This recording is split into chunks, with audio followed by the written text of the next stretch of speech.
Ladies and gentlemen, now we are going to present our presentation all about universe. The universe can be scientifically or philosophically defined species, terra, everything that exists. Standard Korean dictionary is defined as the totality of infinite time and infinite space that includes everything.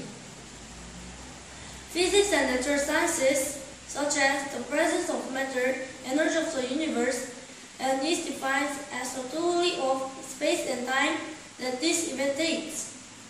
The theory of the universe. Copernicus then made a new model with the sun.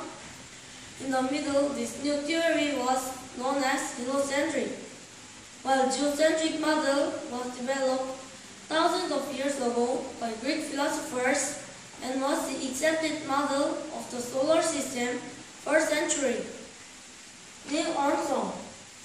Astronaut, military pilot, and educator Neil Armstrong made history on July 20, 1969 by becoming the first man to walk on the moon. He left his footprint on the moon. Big Bang explosion. Big Bang was the beginning of the universe. The fact that the universe is expanding and currently can be seen as is going far away from the Milky Way galaxy. Here are some keys. Can you solve this quiz? Thank you for listening and have a nice day.